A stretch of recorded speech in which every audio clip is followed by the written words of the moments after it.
What you all came here for was to hear about Syria. What's going on there? And we're fortunate to have an expert on that. James Paul was publisher of MERIP, the Middle East Education Project report, for a number of years. He has focused on the Middle East in general, but particularly in Syria. He authored a very important report titled Syria Unmasked, and that's the topic of his talk today. So I'm going to give the floor to James Paul.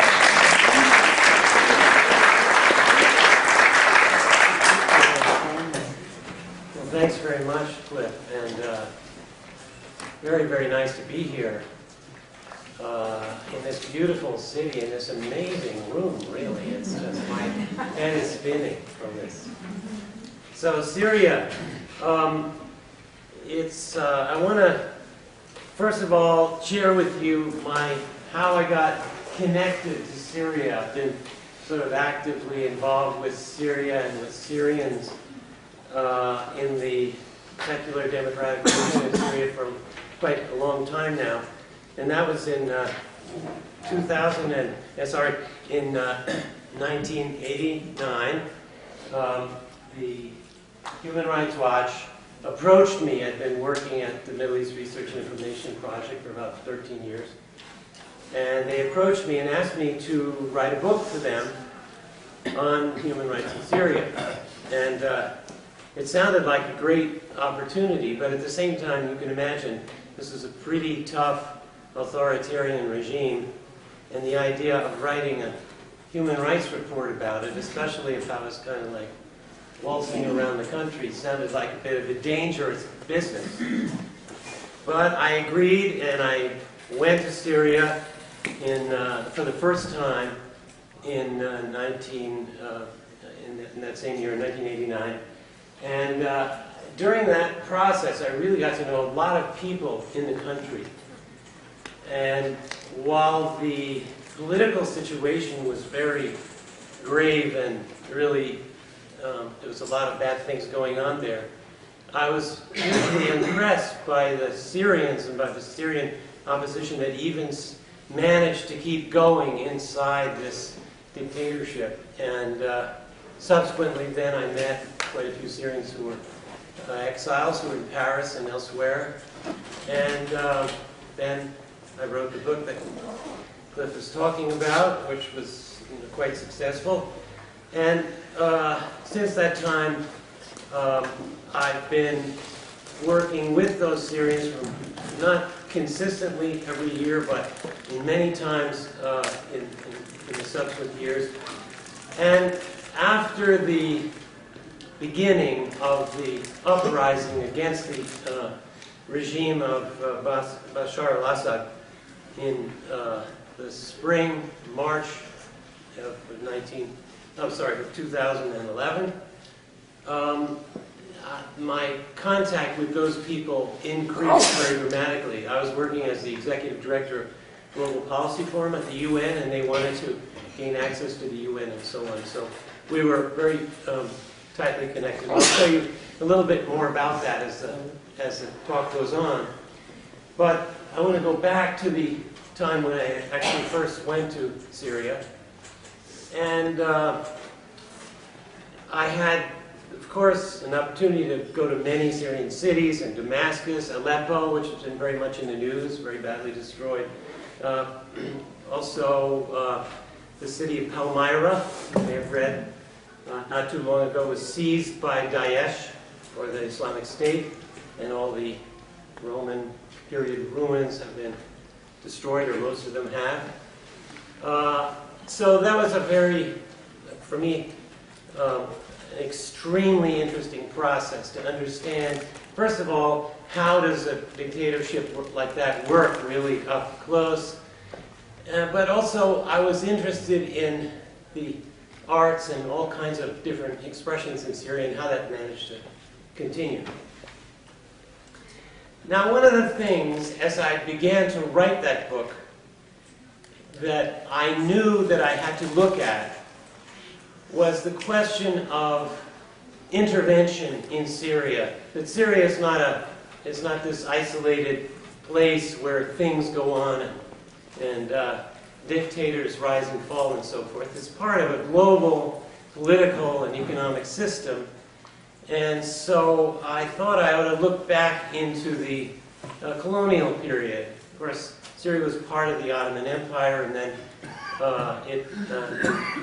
after World War I, in 1918, you probably know there was a Sykes-Picot deal between France and Britain to carve up the Middle East, and Syria was, part of that carve-up. Actually, Syria was to have been a bigger area, but the Brits kept on fighting after the armistice because they wanted to gain control of oil in northern Iraq, and so they kept on fighting, and then once they had military control of the area of Mosul and so on in the north Iraq, once they got control, boom, that was their territory, and the French didn't get it. But the Arabs in that time wanted to have an independent state in the Middle East. If you've seen the wonderful film Lawrence of Arabia, you know about that. Some of it would about that process. Don't take that film as a perfect indication of history, but it gives you something of a background. And so, anyway, I wanted to know about the colonial period and the French rule. The French also carved out some other places. They took Lebanon, carved Lebanon out of Syria, and another part in the northern Mediterranean coast. But the Syrians were pretty serious about wanting independence, and they had a number of uprisings against colonial rule. These were not, this was not similar to uprisings, say, in Africa with spears and so on. This was a sort of a modern, very urban-based uprisings that took place, particularly in 1925 and 26. And what did the French do? I mean, they brought in tanks, artillery, airplanes, and bombed the center of the city. Sound familiar? Yeah. This was a lesson. The Western democracies teaching the Syrians a lesson about rule and power. And there were some other events. The 26th case, they almost all destroyed a big area of central Damascus with these attacks and so on. You can imagine the Syrians were not happy about French colonial rule. In the end, after World War II, Syria, the colonial powers had to give up these some of these countries, and Syria actually was one of the ones that was considered under this sort of view of which countries were most advanced among the colonial ones that could be given or had to be given immediate independence and so on. Syria was one, and it actually became one of the founding members of the United Nations. I want to say here too that Syria is a very educated population. It's an advanced country among underdeveloped countries, and it was then. So we have unstable government in the first years after independence, from 1945. In 1949, another lesson is given to the Syrians. What happens? The Central Intelligence Agency organizes a military coup against the democratically elected government of Syria. Now, not only one coup, but, oops, the Brits, there was a lot of competition between Britain and the United States in that period. They both wanted to, Britain wanted to keep its hegemony over the Middle East, and the U.S. wanted in. So, MI6, British Secret Intelligence Service, organized another military coup pretty much right away against the American gang. And then the CIA, not content with allowing their British friends to be in charge, organized another coup right away. Wow. That was the beginning of Syrian politics in the independence period. Now, of course, we don't want to say, yes, it's all due to the CIA, but certainly the CIA and the Brits and the French too, because they were the colonial power, and they didn't want to lose their influence over the country either. So, as we come forward to the present then, I just want to emphasize one other thing about the general picture of the Middle East and what's going on there. And that is, there is one theme that is overarching. Of course, you have geostrategic thinking among the great powers and so forth, and rivalries that have to do with, territory and all that. But there's one thing that's much more important than anything else when you get to look at the Middle East, and that is oil. And the Middle East not only has 2/3 of the world's proven reserves of liquid petroleum, not including some of this new weird stuff that's being produced now, but liquid petroleum. And here's the important thing about Middle East oil. Not only is it a large quantity of the total amount that's available, but also it's extremely cheap to produce. Now imagine if General Motors could make cars in some island in the Pacific, and it cost them only $10 to make a car, and they could sell that car for $25,000. Just it's a mental exercise. There is no such island. But the fact is that the giant oil companies can take oil out of the ground in places like Saudi Arabia, Iraq, Iran, and the Gulf states, Kuwait. And it costs them something like $2 a barrel. Now, when you can sell that in the international market, until recently, oil was way up above $100. But even today, that production cost is huge. Now, to produce oil in the North Sea, for instance, with all those platforms, it's very expensive. That can cost more than $20, $20, $25. And when they produce now and they have to search for oil in more and more difficult places, it can cost, and certainly the tar sands and all that in Canada, it costs like $50 a barrel. So you see, the Middle East has a lot of this stuff and is super cheap, and the profits are absolutely gigantic. So these are the largest companies in the world. Exxon, Chevron, Total, BP, Shell, and of course their equivalents in Russia and China and elsewhere. China National Petroleum. And sometime later, if someone wants, I can talk to you a little bit about the role of oil in the Iraq War and so on, which I wrote a lot about. Anyway, that's the background. So now we come up to the military dictatorship of Hafez al-Assad, seized power in, well, it depends on how you figure it, but it's about 1970. And he rules as a general in the Air Force. And with these coups I was telling you about, well, that became... And this was a military authoritarian regime, sort of leftish in its character. That is to say, it produced, certain sort of social welfare benefits and so forth, even though it was very repressive. And there was quite a few secret intelligence services that the regime had. I counted 12 in my book and wrote about each one of them. Pretty nasty stuff was going on there. This was typical of a lot of regimes in the Middle East, and of course elsewhere too.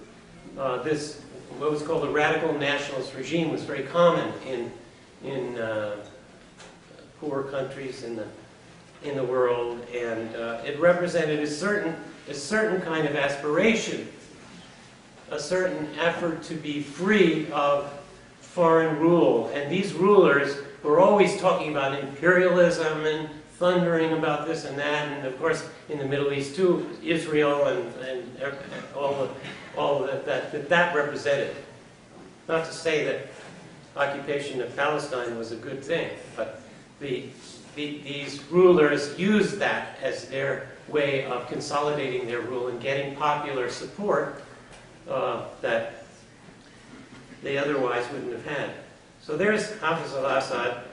He dies in 2000, the year 2000, and it was one of these cases of passing on rule to someone in your family. So, and one of his older sons died in an automobile accident. So he had another son who was educated and actually living for a little while in the UK, and he was a dentist and hadn't really been ophthalmologist. Sorry, thank you. Hadn't been really groomed for rule in Syria. So, but suddenly he found himself tapped for being the big boss after his dad died. And I would say that in this whole period, especially after the collapse of the Soviet Union, and due to various changes politically and economically in the region and elsewhere, there was a kind of weakening of this radical nationalist type of government. And so we see in the Middle East in the year 2011, suddenly there's all kinds of things happening. This is the Arab Spring. And it's amazing, when I was pulling some thoughts together for this talk, I was looking at the chronology of the Arab Spring, and the chronology is that everything happens almost at once in 2011. Of course, they have antecedents of various kinds, but it's amazing how quickly all this thing came through in Tunisia and Egypt.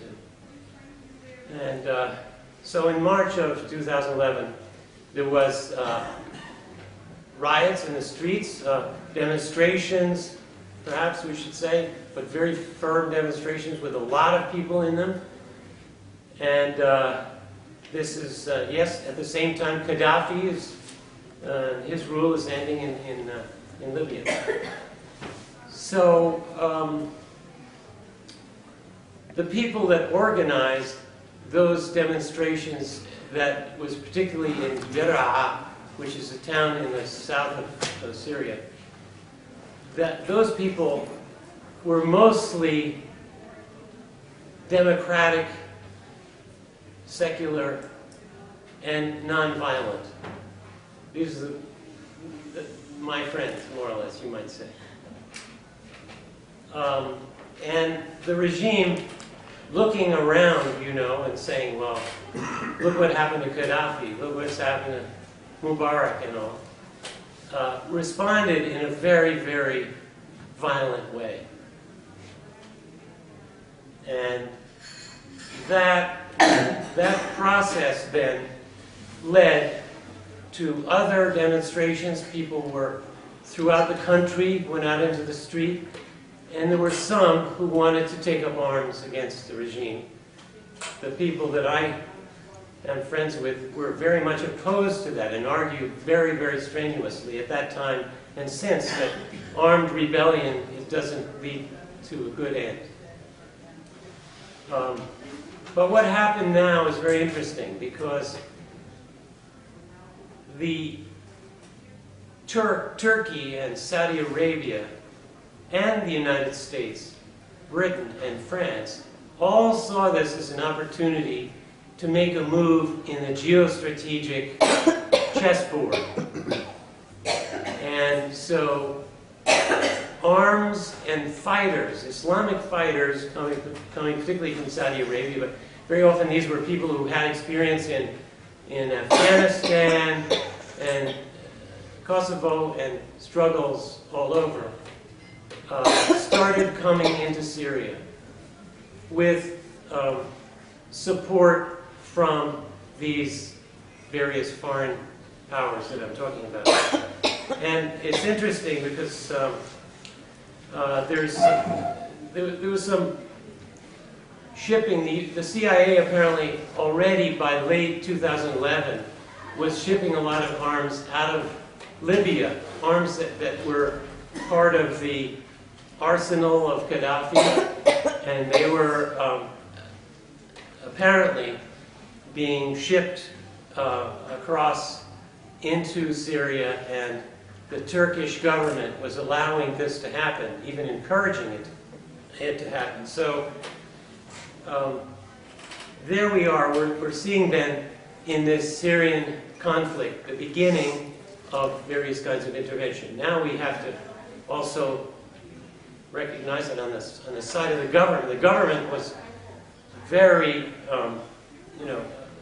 in a very tough spot. It had a strong army and a strong apparatus of repression of various kinds. But suddenly people around the country were beginning to take arms, and these Islamic fighters were beginning to come in. Now, this regime had two big international supporters, Iran and Russia. And they started sending more arms and various kinds of military supplies, and some, probably not too many at this stage, advisors. So you see how quickly this whole thing was internationalized, for one thing. And so you had supporting the Islamic fighters that were coming in. You had Saudi Arabia, Qatar, and Turkey in particular. All of them supplying training, giving arms, giving money, and everything. And Turkey offering this various headquarters of these fighters. There was at the same time a small military force that was more or less secular in character on the rebel side, and it was called the Free Syrian Army. Now, the Free Syrian Army is interesting because between then and today, the United States, Britain, and France, and others who have been propagandizing about their own role in this conflict have constantly talked about what they call the moderate rebels. Now, the moderate rebels are really, as far as I can tell, I mean, they never tell you what they really mean by this. It's a propaganda term, but it sort of means the Free Syrian Army, because the Free Syrian Army is not Islamist, and so that makes it moderate. I mean, if you take up arms against the government, not terribly moderate, but this is some moderate people. But in fact, their support went way beyond the Free Syrian Army. And what happens is, if you look at the period since the 2011, the beginnings of the intervention, this sort of moderate group got pretty much weaker and weaker as they were totally overshadowed by and then attacked by some of the Islamist groups. Now, the main Islamist group in the beginning of this period, or in the earlier phases of it, let's say, was a group called Jubha al-Nusra. And what was fascinating was that this group, at a certain point, which was dominant on the battlefield, announced, and it was getting all these arms from the Western powers, was announced that it was the affiliate of Al-Qaeda. Now, figure that one. The United States and its friends are supporting a branch of Al-Qaeda in Syria as the main lever for their intervention in the Syrian civil war. Now, I know sometimes when I'm saying this to people, they say, no, you're wrong. But I invite you to think about the whole history of the United States government's use of Islamic fundamentalist groups as a spearhead of its own interests in different countries. Now, later, this lecture isn't long enough to kind of go into all this in detail, but it's quite fascinating. And so when the government of the United States talks about the Islamic threat in the world, we have to say, excuse me, you guys have been creating it practically out of whole cloth. And what about Afghanistan, for example? In Afghanistan, and that's the beginning of this Al-Qaeda, and of course Osama bin Laden was somebody who was in the payroll of the CIA, and was somebody who was a leader in the organizing of the Mujahideen, which started a process which starts under, yes, Jimmy Carter. Jimmy Carter. This is not a Republican Democratic thing. This is a U.S. power in the world thing. And it's consistent through all administrations. And so I won't go into all the different examples of this. We can talk about that later. But anyway, this is a huge example of it. And you've read the papers, you know about the beheadings and all this sort of thing. Now, question. Aren't there a lot of Syrians who would love to have a Islamic fundamentalist government replace that of Bashar al-Assad? Well, I'm not arguing that we take sides on this, by the way. You've heard, I like this, the democratic, secular, nonviolent opposition, which is neither one of those two, neither the dictator nor the Islamist.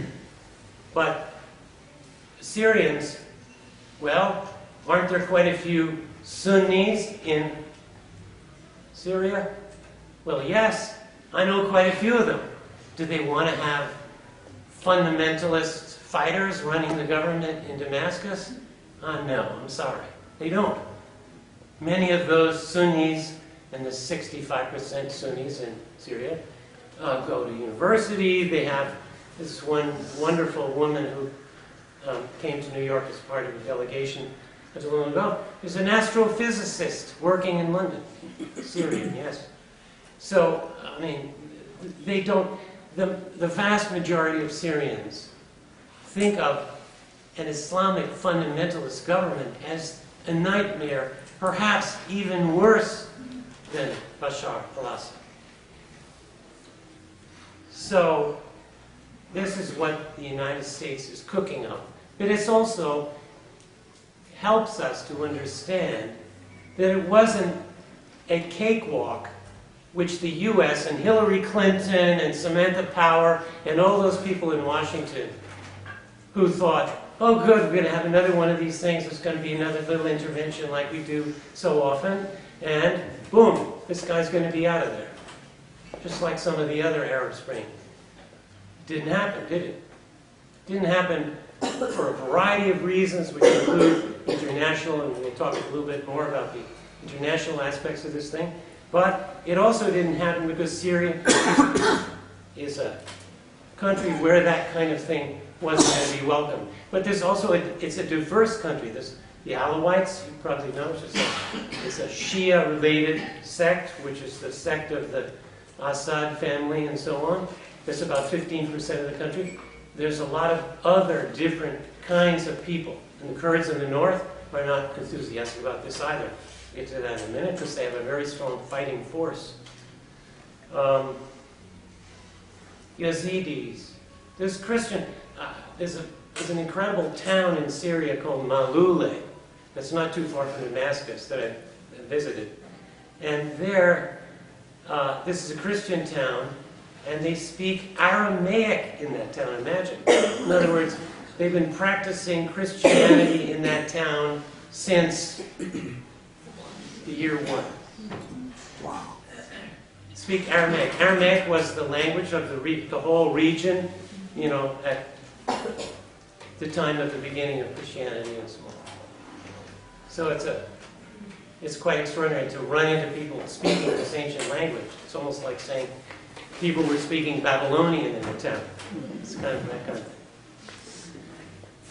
So, okay, the United Nations is trying to broker a ceasefire and agreement between the parties. And Kofi Annan is appointed by the Secretary General, Ban Ki-moon, to lead this effort, to bring the sides together.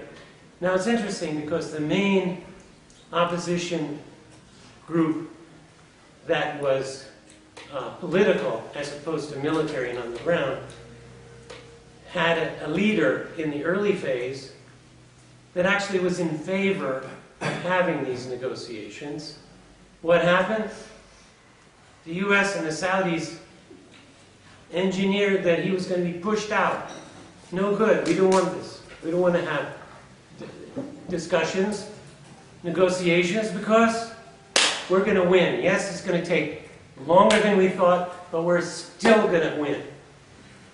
They kept believing that, and you know, the hawks, and again, sorry, Hillary Clinton was one of them, but there were others in the U.S. national security establishment who really thought they were going to make a move on the chessboard, and Syria was going to be in the U.S. pocket. We made some mistakes in Iraq. We have to fix it up, and you know, this is a good place to do it. Meantime, as you know, so many people were being killed. So many cities were being destroyed. So much arms was being poured in. All these crazy fighters that were coming in from abroad. This was all part of what they do in Washington. Not with our assent, because we hardly know what they're up to. And the Central Intelligence Agency with all of its, and then the military with its special ops and all the rest of it. This was all going. They did not want to have Iran as part of the negotiation, which it had to be, just as Saudi Arabia, all the countries who were engaged, had to be part of this discussion. Washington said, no. We'll have a discussion, but they can't be part of it. They also said, and here Secretary Clinton and others, and said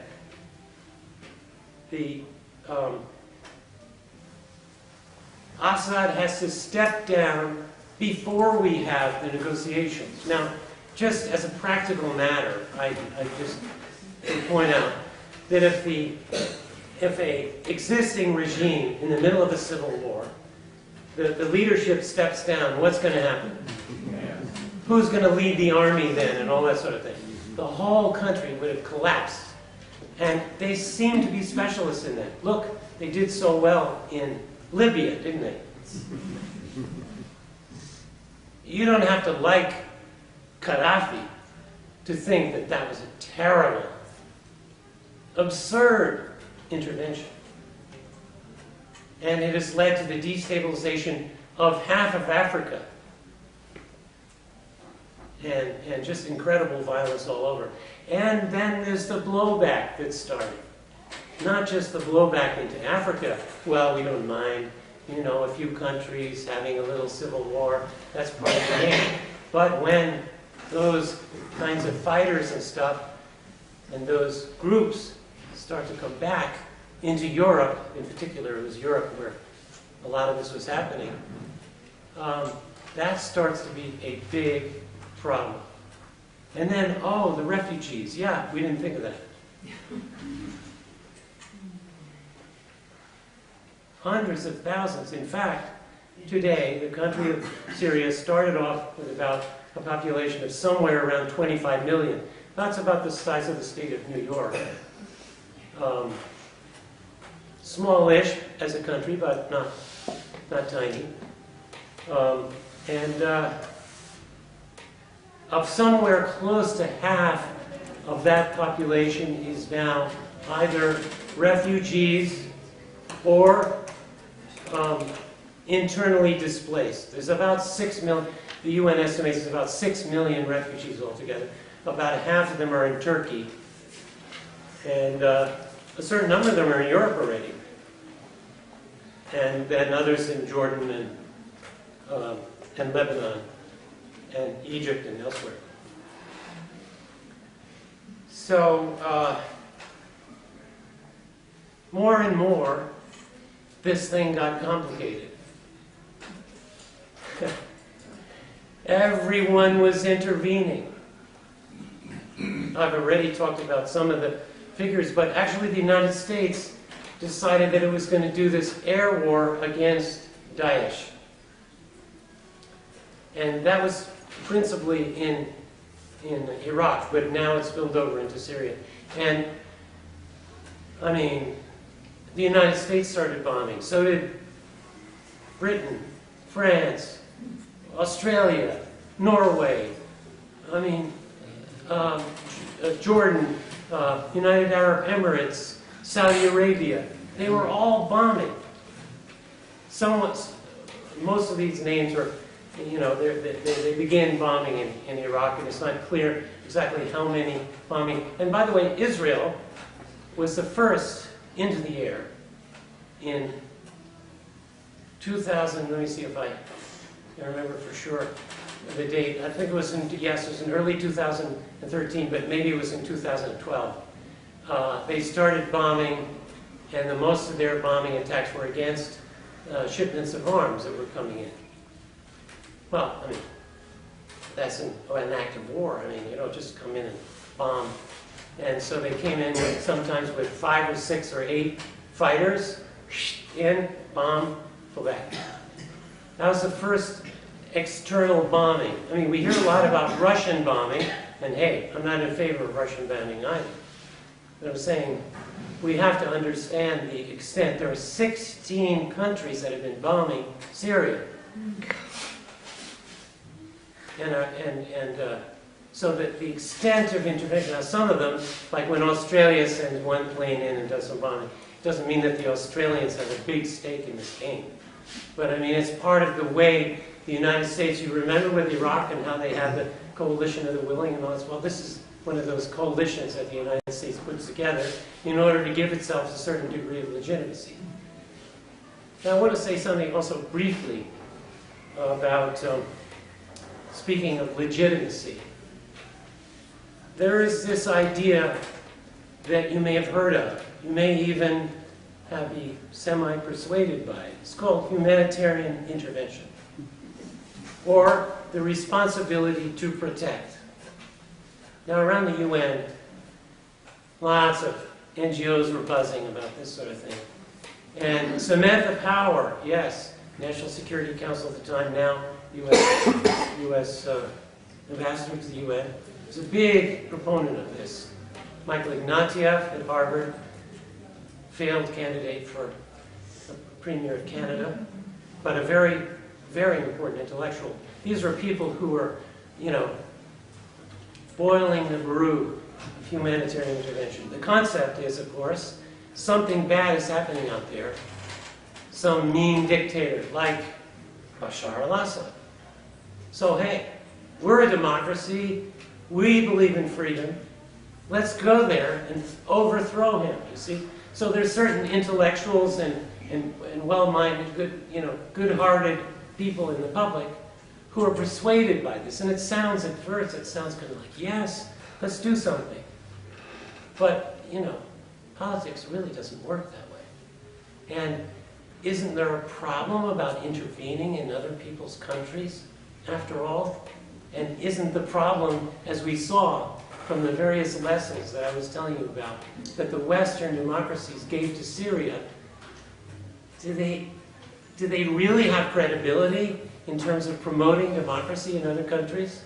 How about in Mexico? Okay? There's a museum in Mexico City that I recommend you go to. It's called El Museo de las Intervenciones, and it's a wonderful museum. That's not my topic tonight. So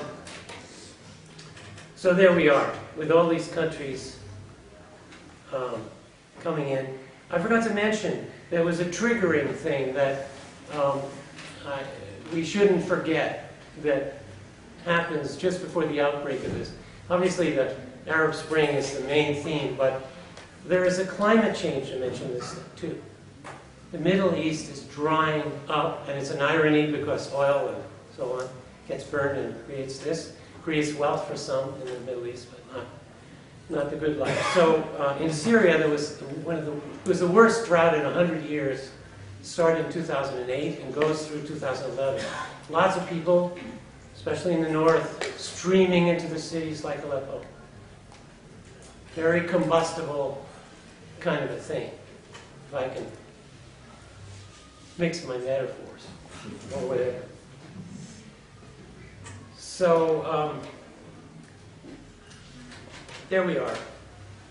Intervention, the nonviolent democratic opposition. And now I can come back to talking about how my friend Haitham Manna, who's the co-chair of the main umbrella democratic opposition group, which I'll speak about in a little bit, came to New York and said, help me to meet the members of the UN Security Council. I want to talk to them about the situation in Syria. And here they are, intervening, using Islamic fundamentalists and stuff.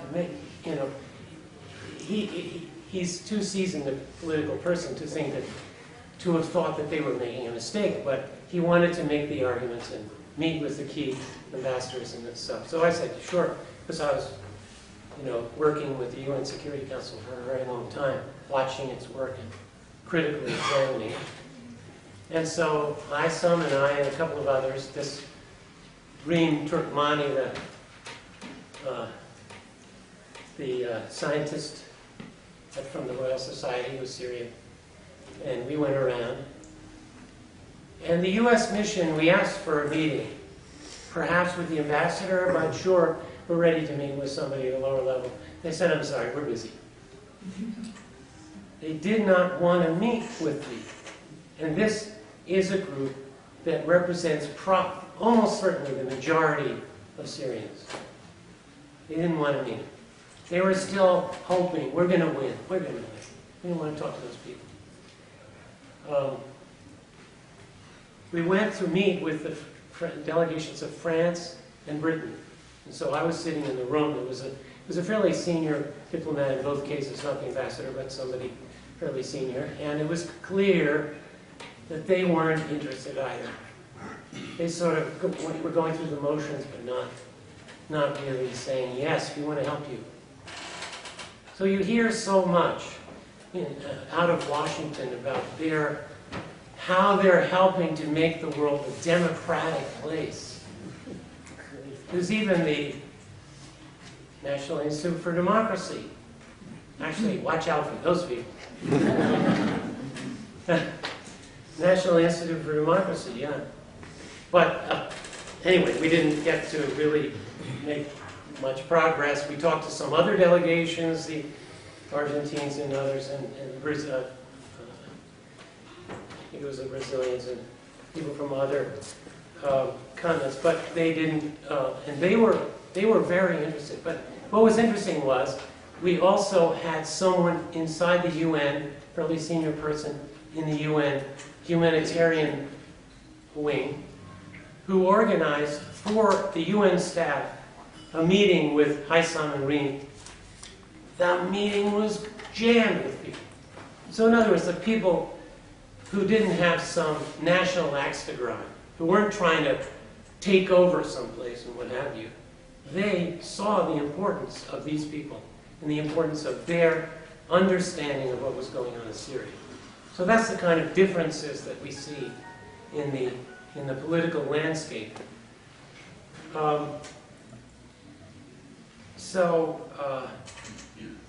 There's a lot of details I won't go into now, different other elements that come in, Hezbollah, and the Russians, of course, and more recently, who set up a military base and started.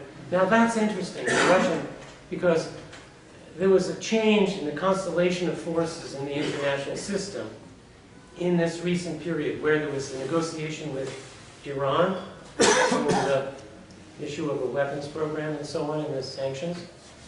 And I believe that there were two things happening there. One was the United States, with its gigantic power, I mean, after all, they have like 800 bases around the world, and half the world's military budget and so on, you know that. With all that power, There are limits to power. That's why governments, absolute monarchs have their heads cut off because, one fine day, things change. And in this case, the United States of America is sliding a bit. It's still hugely powerful and hugely dangerous in the world, but still its power is weakening slightly. So there was some discussions between John Kerry and Foreign Minister Lavrov, and actually Sergei Lavrov, I know slightly because he was at the UN as an ambassador. It's a very, very interesting man. But anyway, he and Kerry were having discussions at the hotels in Vienna and elsewhere about the Iran case. And I think they started making some deals, and the US side started realizing that they were not going to be able to take over in Syria. They weren't going to be able to. Who knows what they had as a concept? I mean, when we look at Iraq and what happened after the US invasion, it doesn't seem like they had a very clear idea of what was going to happen. And I'm not sure they did have a clear idea of, post-Assad Syria either. But in any event, I think there was some deal-making that went on there. Because there was, and the Europeans were probably part of this, because the Europeans, Angela Merkel and Germany in particular, they were letting in quite a lot of refugees. The government was under pressure. And they were saying, hey, wait a minute, we can't have this war going on with all these refugees coming up into Europe. We've got to do something about it. And so the ground started to shift. And there was, for instance, Steinmeier, the German foreign minister, started having meetings in Tehran and Riyadh, and there were a whole variety of different diplomatic initiatives that went on in the last 9 months. And then we started getting a sense that maybe at long last there was going to be something happening that was going to, if not end the war, at least begin to end it. And it was a fascinating process because the United States promoted a joint grouping of the rebel and opposition forces. But where did they go to have their first meeting prior to a UN programmed event in Geneva? Riyadh, capital of Saudi Arabia. So in other words, they were allowing the Saudis to still really shape the nature of. So when you see, that this is the Syrian opposition group, no, these opposition groups are very much manipulated, created, picked, and so forth by powerful actors in the scene. And this was the Saudis doing this. And the Saudis said, well, our friends, the Turks, don't want to have the Kurds involved. Well, the Kurds are not only quite a large number of people in Syria, but they also had quite a powerful fighting force.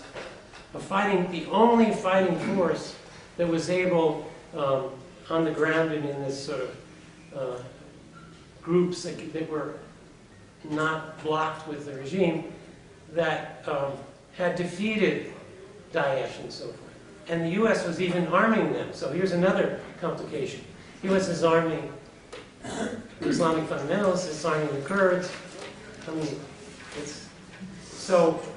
they said they couldn't have, the Kurds couldn't come to the meeting. And the Iranians couldn't come and so forth to the later negotiations as outside powers, but they wouldn't allow the Kurds to be part of the internal Syrian group. And so the secular democratic opposition, within which the Kurds were very powerful, said, okay, we're not going to be part of that process. So basically, Washington and its friends were blocking the possibility of there being a good Syrian opposition force that could come into negotiations in Geneva and lead towards some kind of peace agreement. The Russians insisted that the Iranians come, and they prevailed, actually. And as for the Kurds, it became more and more obvious that the Kurds had to be part of this. So this is now we're up to the present. So, you know, I'm about to end. So here we are. There's a negotiation process going on. The Russians and the U.S. are the kind of big guerrillas that are trying to advance their own interests in Syria in the period after this terrible war. 11 million people displaced, cities in ruins. The dictator is still in office, of course, but we hope there could be a democratic election afterwards. It's not clear where all this is going to end. But, you know, I think that in a way it's the tragedy of Syria, but it's really the tragedy of our time. Thank you.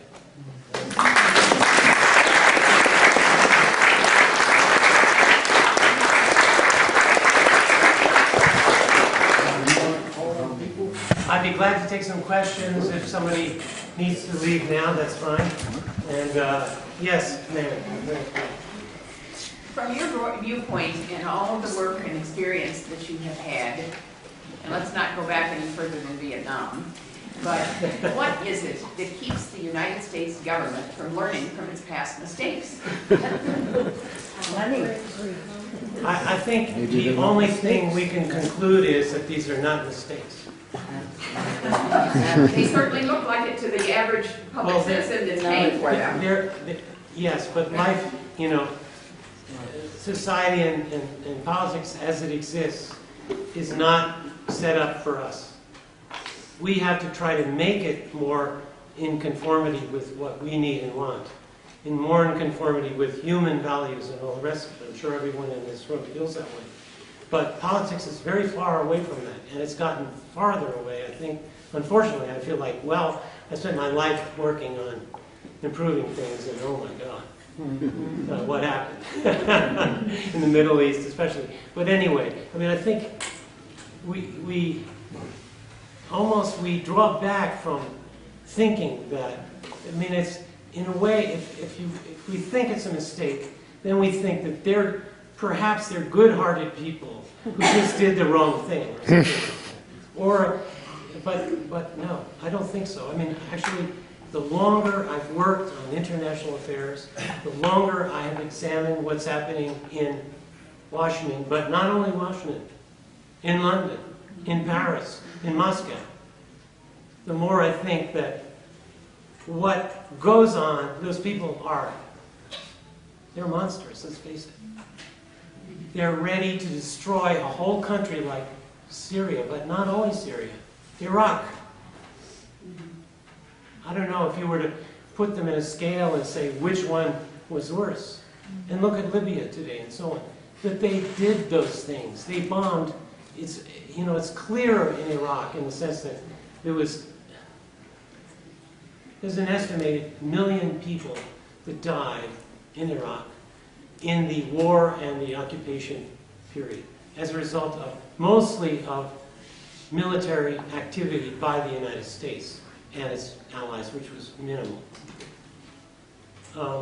And remember that video that was released by, I think, was it WikiLeaks that did that? That video was of a U.S. helicopter firing on some journalists, and and that was considered a state secret, and that was considered to be totally traitorous that came out. But that showed what the kind of policies they pursue. I'm sorry to say this. I really wish I didn't have to stand here and say this at the end of my career, but there it is. Yeah. Thank you for this very enlightening talk. You spoke briefly about the humanitarian aid, and I understood that you thought they were failing there as well. Can you expand on that a bit? Yes, I would be glad to. Well, that was something I intended to speak about, so thank you for bringing it up now. Well, I was saying there's 6 million refugees, that is, Syrians across the border, 5 million displaced inside, 6 million outside.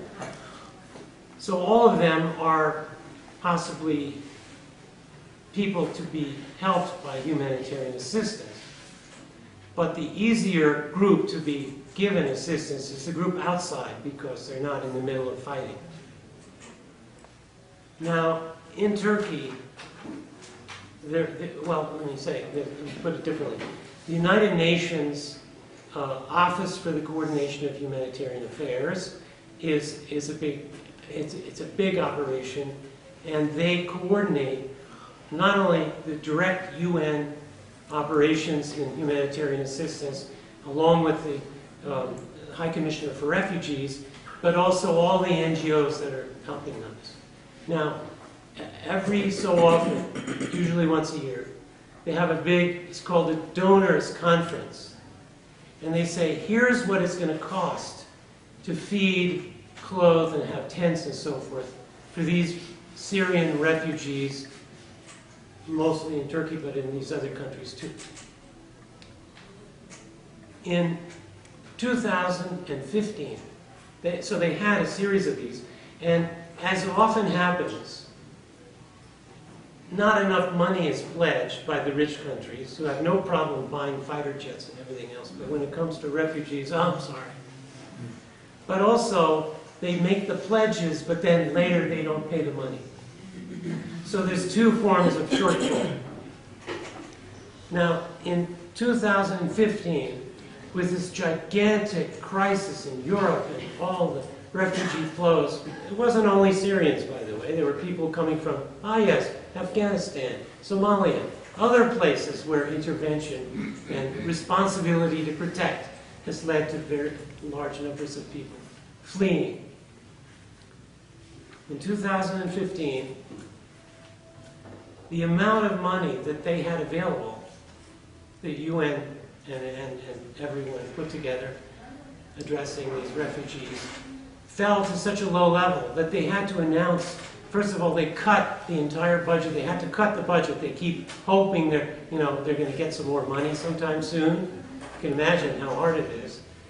And they announced that they had to cut the budget by 50% for the remainder of the year. This is sometime in the early fall of 2015. Then I think it got so bad that they couldn't even feed people in some camps and stuff anymore. I mean, it was unbelievable. Unbelievable. And again, to go back to that earlier question about, who are these people and how can they be acting this way? Angela Merkel and the German government were terribly worried about this flows of refugees. They actually had the only country in Europe that had a really good policy, except for the Swedes. But they couldn't keep it up. And the political pressures on them, and there were right-wing Germans who were burning down refugee, places for refugees to stay, and all kinds of bad things happening inside Germany. So they had to do something. But why didn't they give money for the refugees in Turkey? Instead, what did they do? The German government gave $3 billion to the Turkish government, which was actually part of the problem, and asked the Turks to stop refugees from leaving Turkish territory on the way up to Europe. And of course they didn't say what the Turks should do, but everyone knows that Erdogan and his people are not exactly, likely to treat the refugees in a kind manner. So, no, the refugees. Now, actually, the better news, I want to have all bad news, is that the UN finally, through the negotiation process, this is the Lavrov-Kerry deals and so on. And they have agreed to open up some corridors, temporary corridors, humanitarian assistance, and to bring food supplies into some towns and cities that have been besieged, and other people that are hard to get at. These are the internally displaced people, or even people who are not displaced, but who can't get sufficient food and medicines and everything.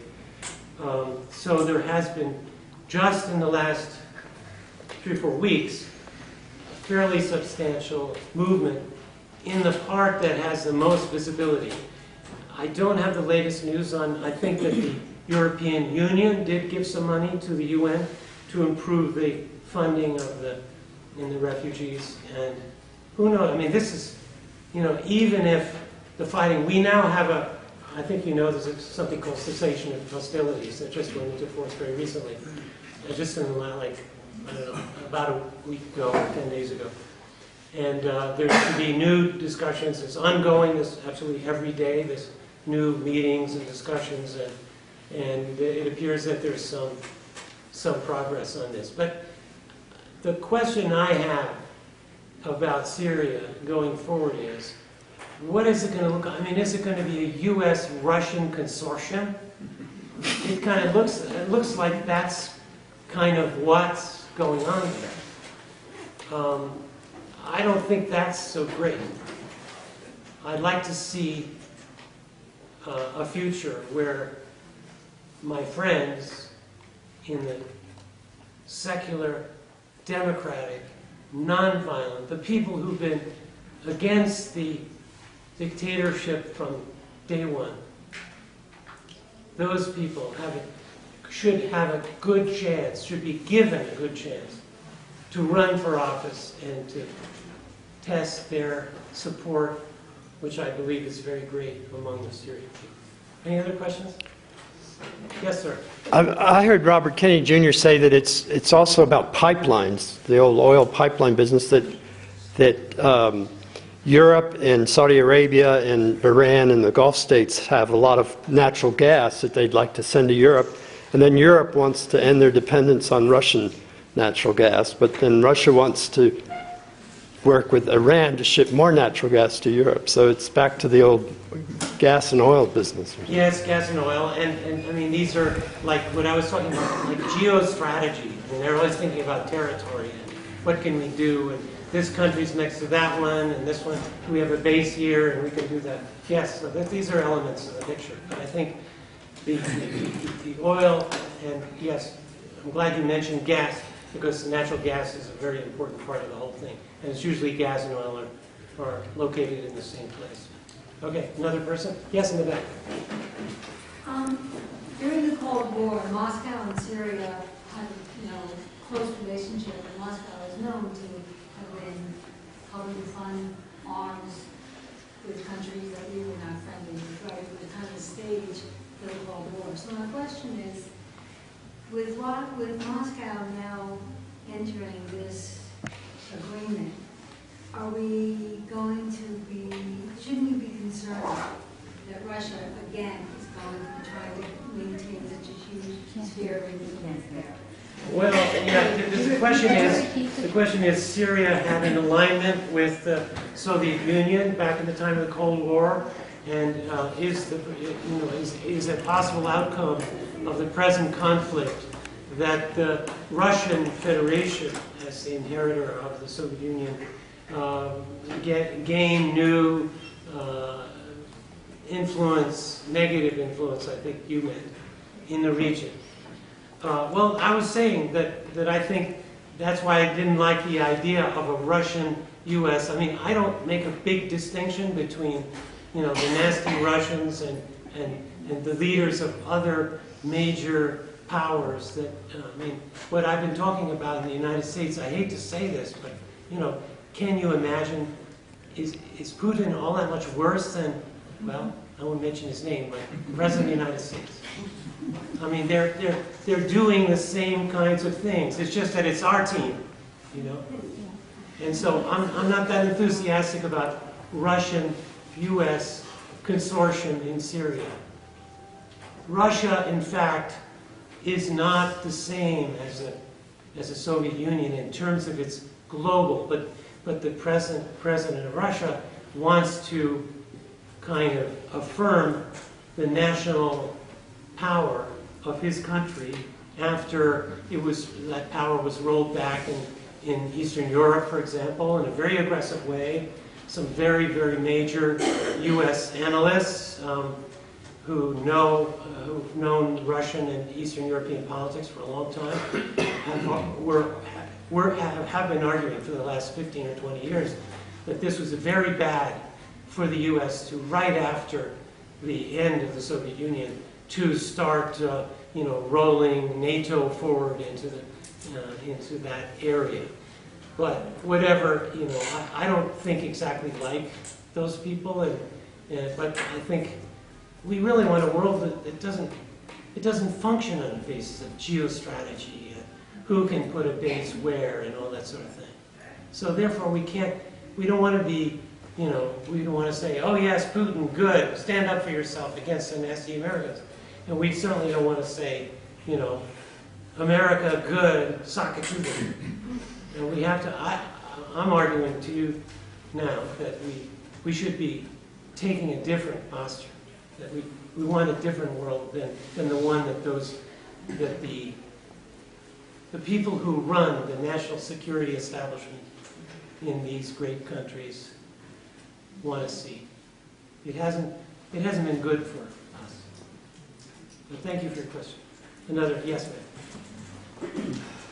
I have actually 3 fast questions for you to clarify for me, because I've been trying to follow this, and it's been hideous.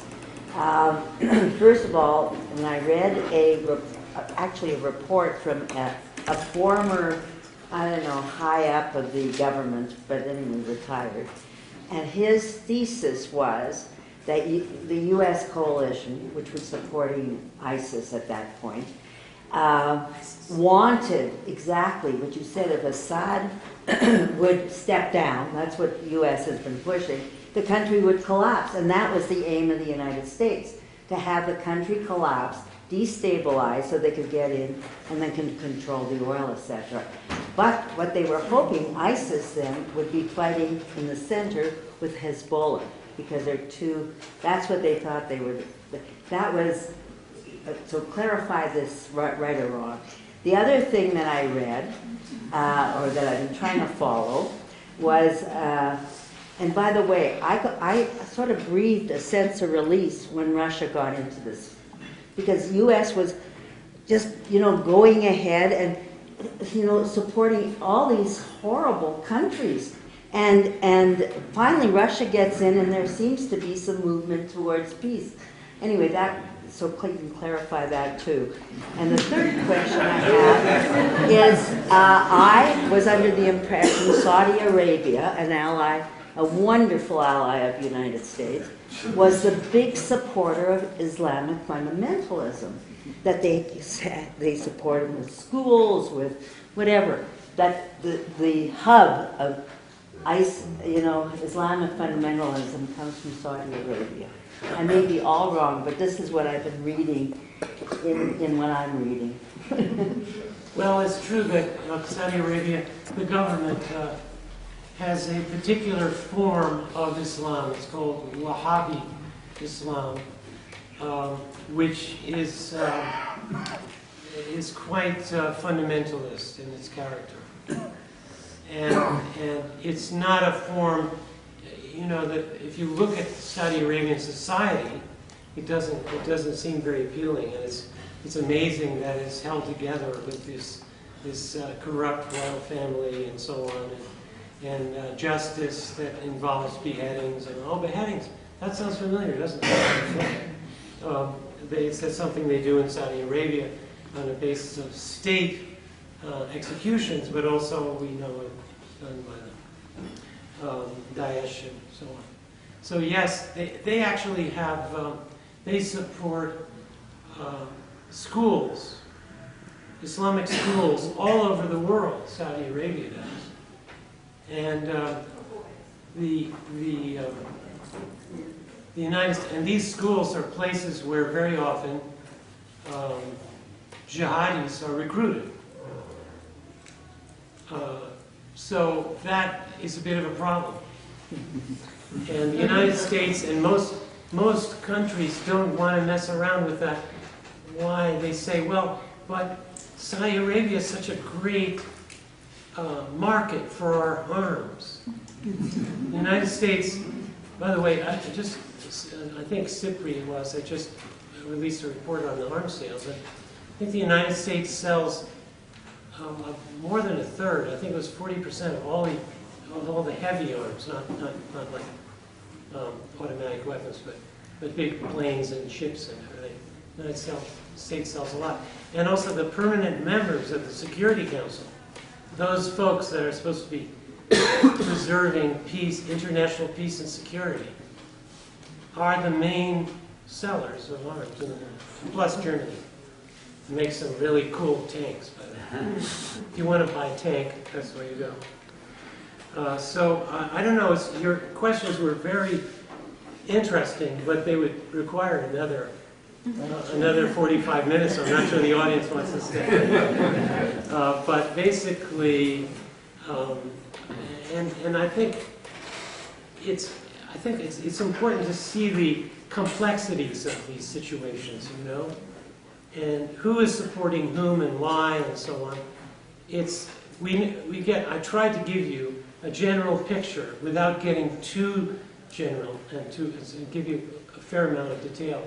But there's a lot more detail that I just don't have time for. But I think you're right in saying that the United States had a plan that seemed to be heading towards chaos in Syria, because that's what I was saying in my lecture, just as it was, and it resulted in chaos in a number of other places, either because the government collapsed or because a new authoritarian government came into force, as was true in Egypt, where the United States was very, very influential in setting up the present government of Egypt, of General Sisi. Another military coup. They're good at it. Yeah. Yes. In the last 20 years or so, has there been an intervention into situations like this that have been successful, and if so, where? Well, you can't expect me to be the one who's going to sell this idea.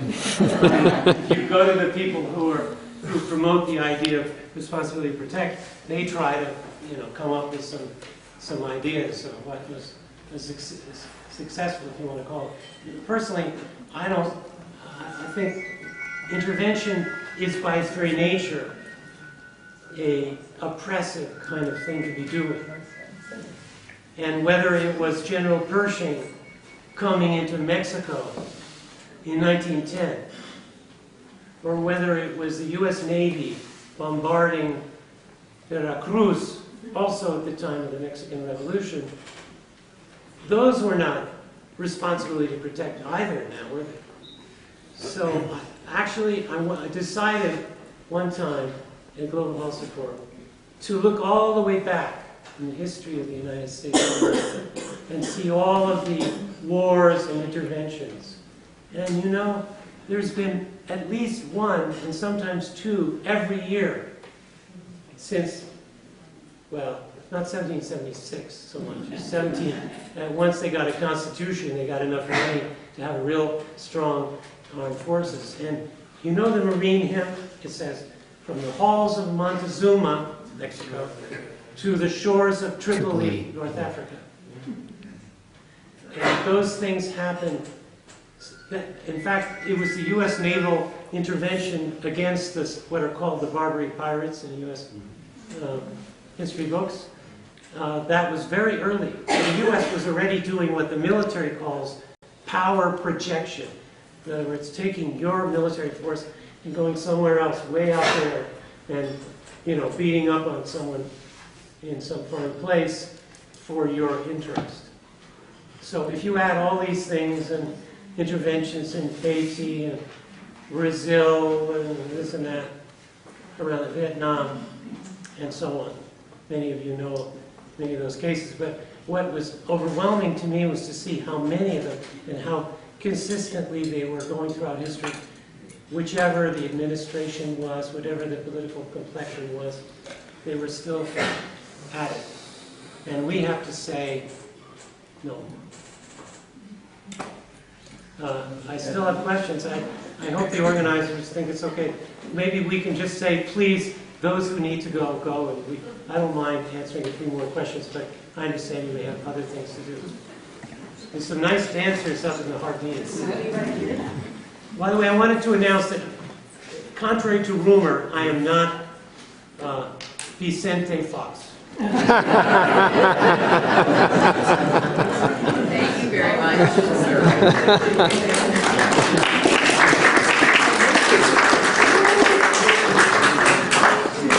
Yeah, well, so we'll do a few more questions, but please, leave it. I saw this man first, I'm sorry. Could you stand up and speak loud? This is a little noisy. You mentioned early on. What's the other question? Loud. Let's wait. Yes, sir.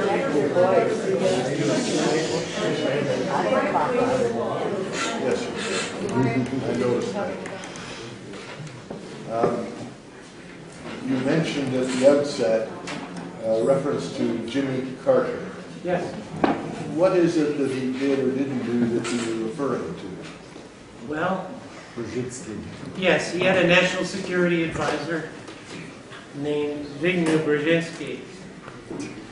And the Russians there had been, this is a so-called Great Game in that part of the world, and there was conflict that went back into the early 19th century between the British, who were the main colonial power, and the Russians.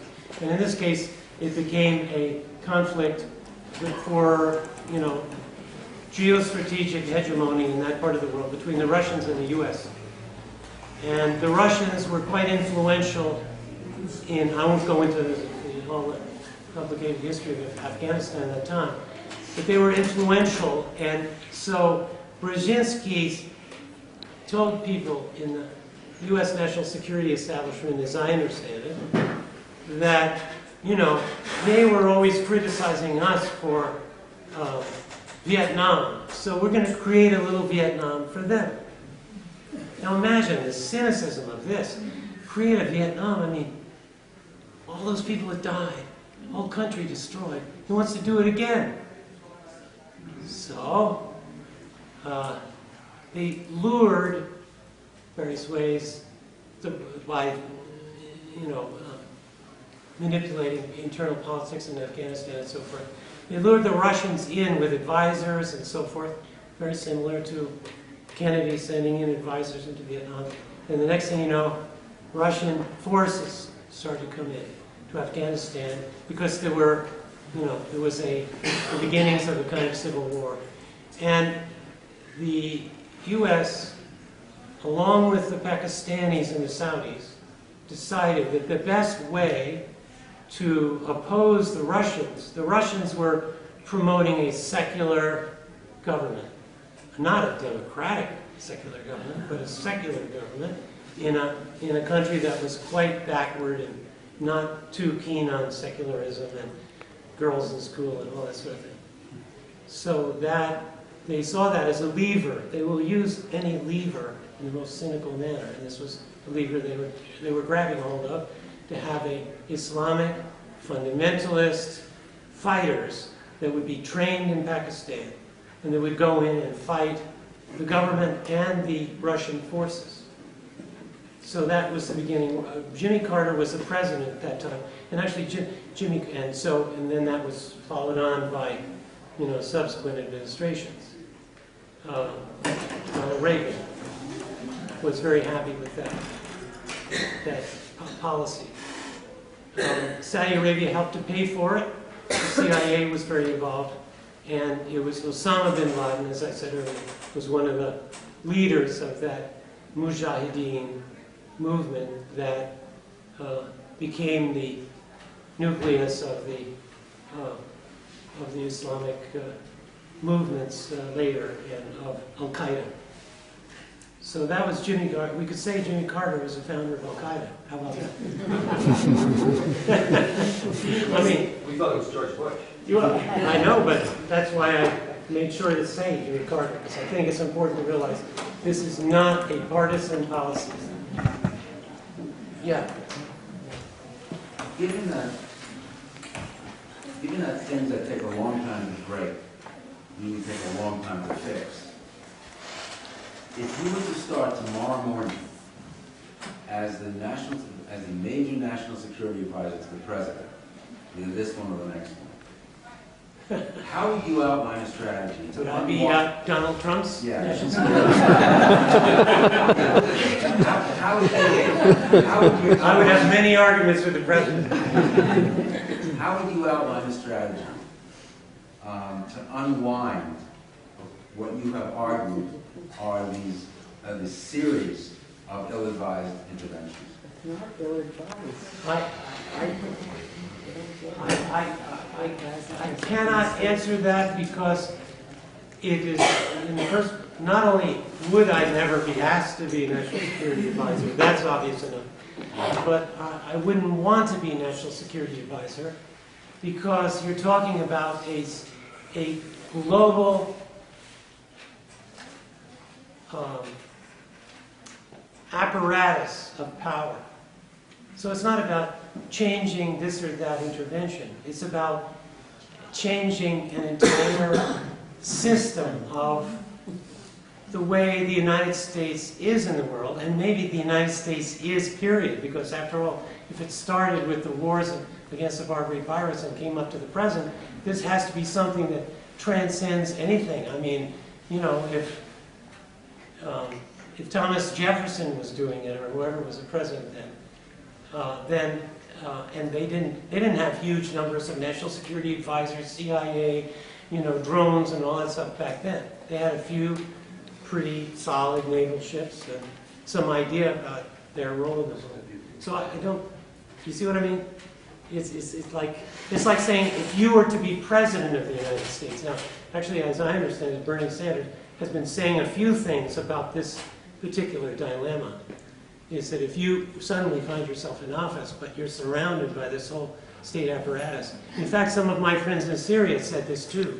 That is to say, if they were suddenly to win an election, and there are these, you know, carryover groups that are, you know, intelligence services and the leaders of the armed forces and stuff like that, that constrains what they could do. It's always a problem. I mean, post-revolutionary situations, that's classic. But if it's revolutionary, then there's a lot of people in the streets and there's a lot of momentum. But if it's me suddenly being hired by Donald Trump, forget it. I'm not going to be able to make the difference. You see what I mean? Thank you for that nice idea. Yes. I'd just like to remind Fabi that back during the Arab oil embargo of 73, 74, the Saudi Arabia threatened to stop shipping oil to the United States, and the United States responded saying that would be an act of war, but instead of a war, let's make a deal. And the deal between Saudi Arabia and the United States was that the Saudis would always sell their oil in US dollars, therefore piling up the petrodollars, and the United States would always defend Saudi Arabia, and that is what has happened.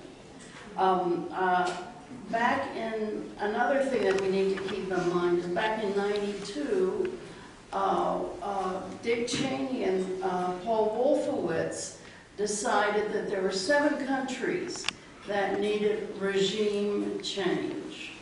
Afghanistan, Iran, Iraq, Syria, Libya, North Korea. North Korea.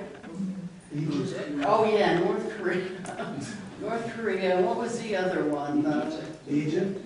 No. Maybe it was Egypt. No, it wasn't And Egypt. they've just about, you know, gotten through their list of 7 countries. Somalia and Sudan were also on that list.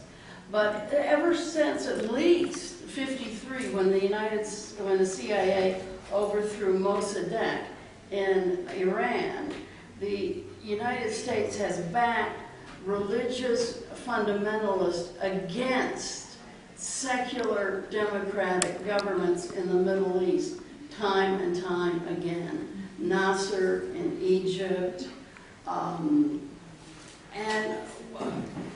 the only thing I can conclude is that what the goal of the foreign policy establishment is to wreak havoc and destroy a lot of these countries in the Middle East. That's what they're doing. They're very good at it. They've done it over and over again. They're not stupid. They've got to see what they're doing. That must be what they want to do. That's my Because it pays. Thank you.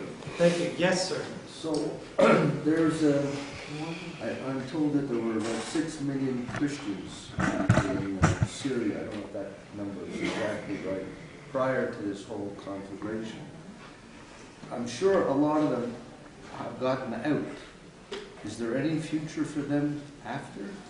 I mean, with all of the Islamic stuff going on, and they don't come to non-believers. Well, this is, yeah. Can you repeat the question? Yes, okay. He's asking about the Christians in Syria, and how many, he said that he'd heard that there were 6 million Christians in Syria, or something like that, and that but that some probably have left, and what is the future for Christians in the Middle East, or in Syria and the Middle East? That's an interesting question, and first of all, there's not that many Syrians before in Syria as 6 million. I think I believe there's about between 1 and 2 million. But anyway, so it's a fairly good-sized number of people who have their own very long tradition in there, which is longer than Islam. It goes back, as I was saying, to the year 1 or the year whatever, and as opposed to Islam in 700 AD. But it's not a question of who got where first. It's a question of how you have good societies that are pluralistic in character. And Syria is interesting precisely because it's one of the more, or it was anyway, one of the more pluralistic societies in the Middle East. Now Egypt, some people here don't know that there's quite a large Coptic Christian population in Egypt, which includes some of the very greatest authors and cultural figures in Egyptian recent Egyptian history, and that is a population that feels threatened. There was also an important Jewish community in Egypt, an important community of Italians and Greeks. Alexandria was a very, very diverse and cosmopolitan city. For those of you who may not know that geography, Alexandria is down on the Mediterranean, so I was involved with trade and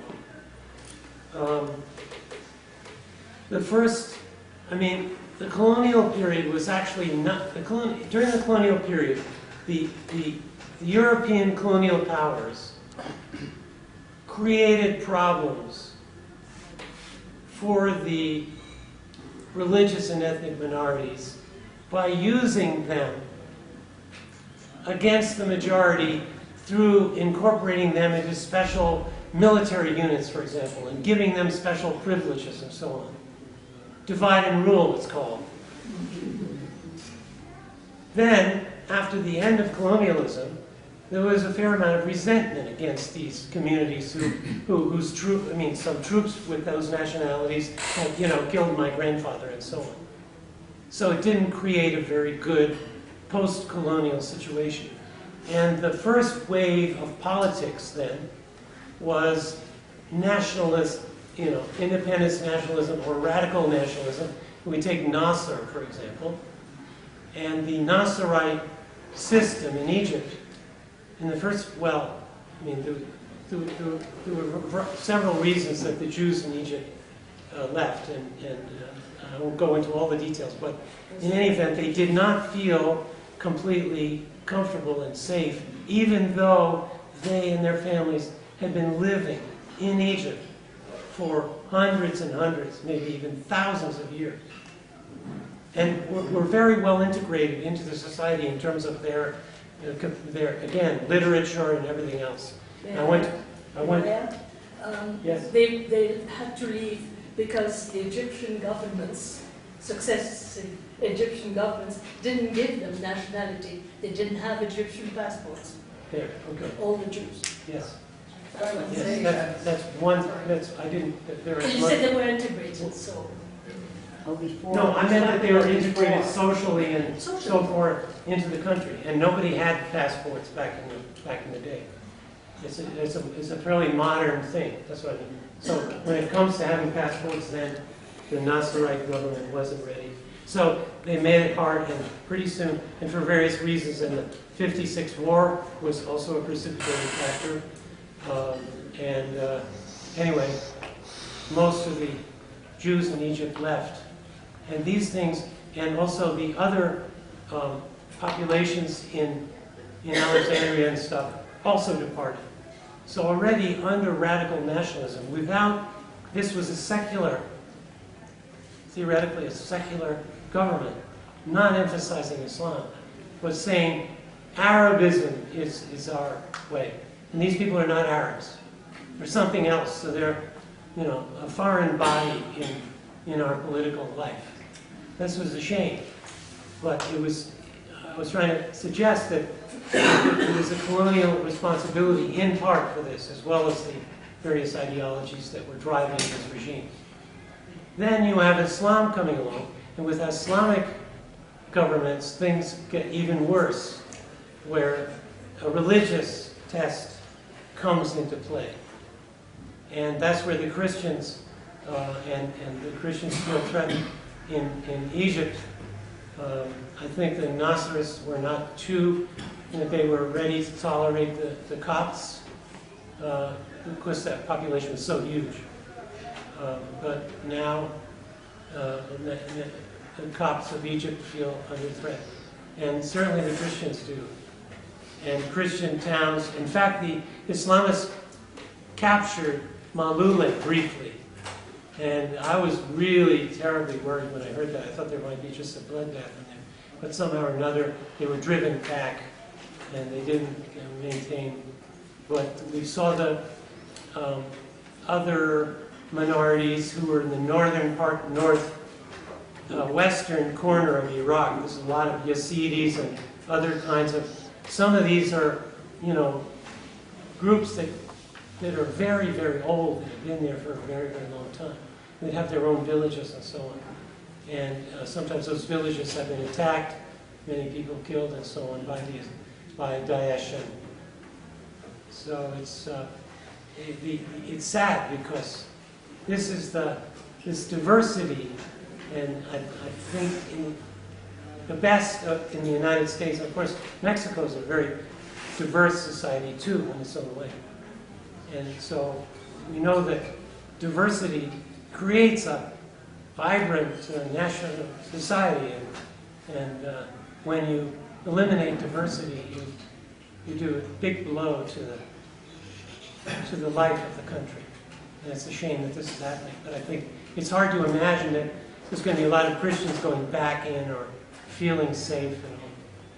So there's been a steady decline of Christians in the Middle East over quite a long period of time. Any other questions? Yes, sir. Just one.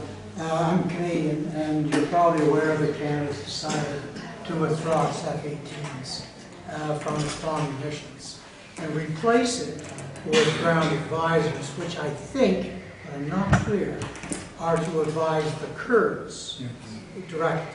And I'm just wondering what that role of the Kurds are, in your view, as Syria starts to evolve. Well, I didn't actually, I just wrote a little short paper on the Kurds.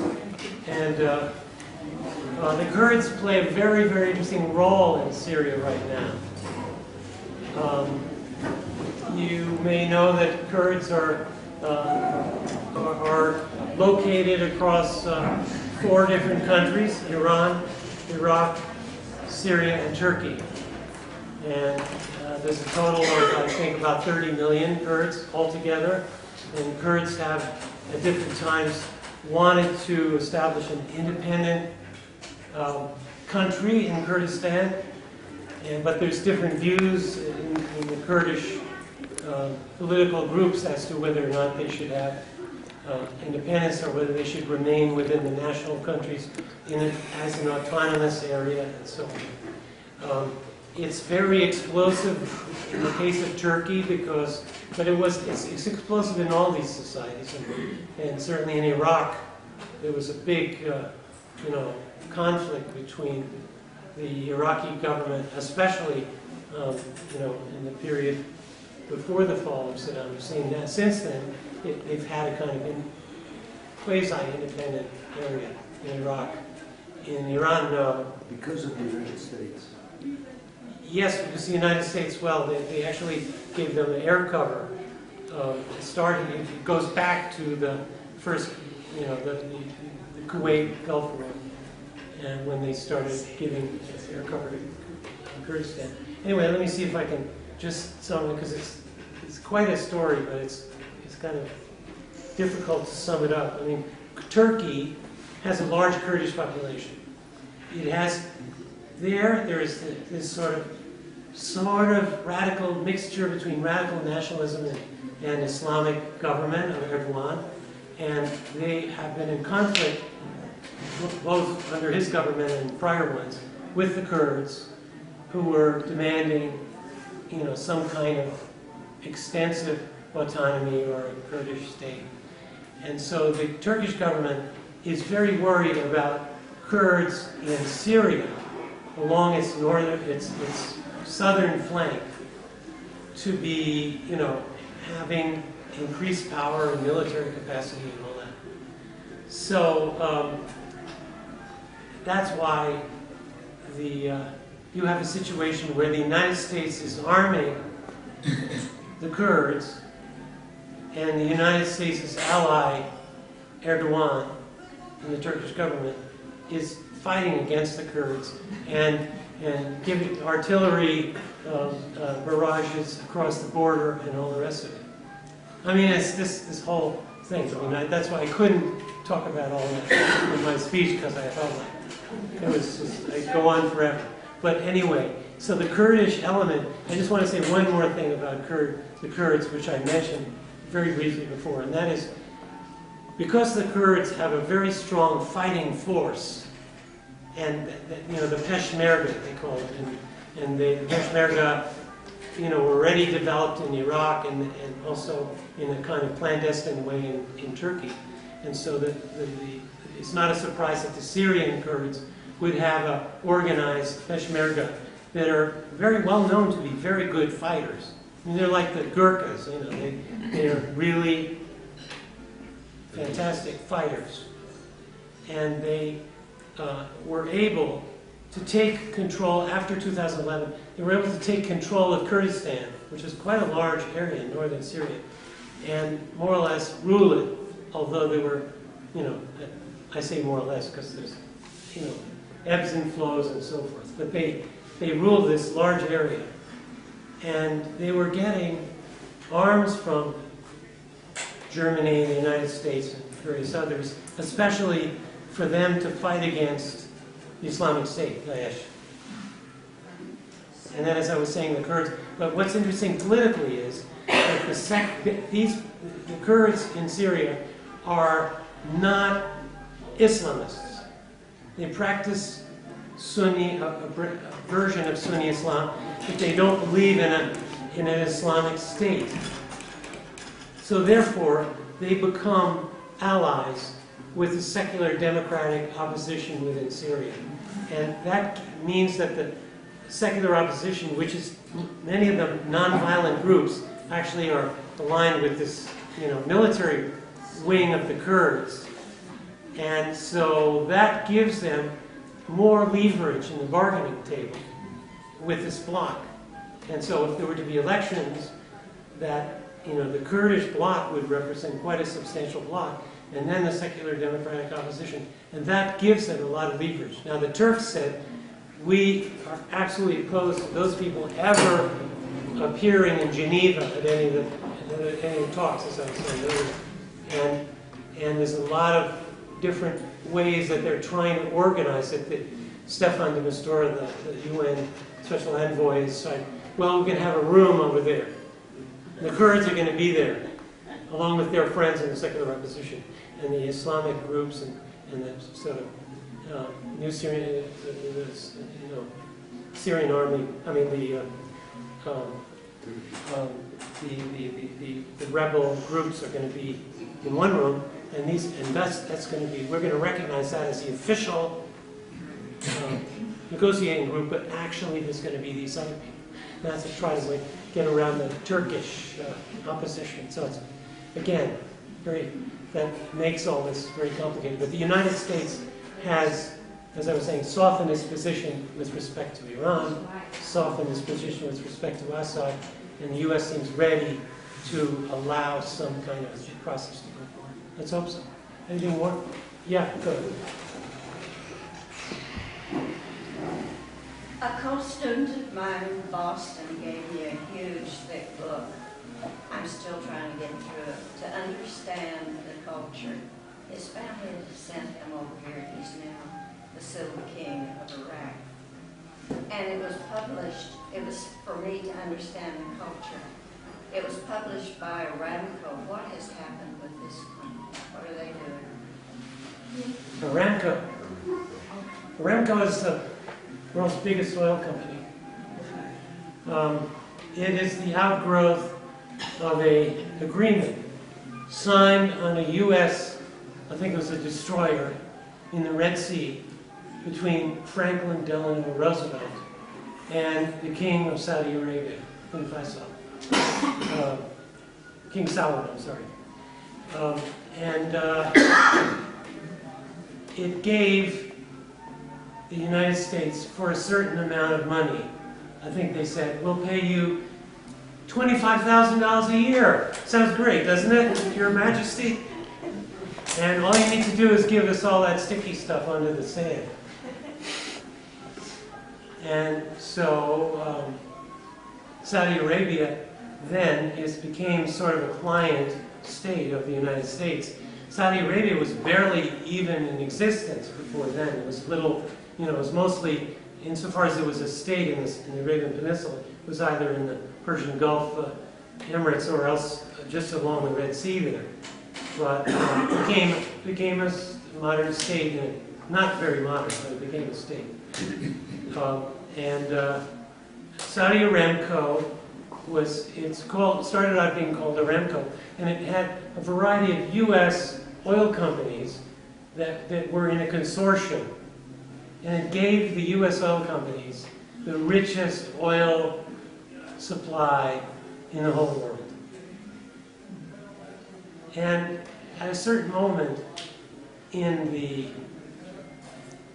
I guess it was in the late 70s, when Mexico started the whole game with its nationalization of oil, way ahead of anyone else, whenever it was 1938.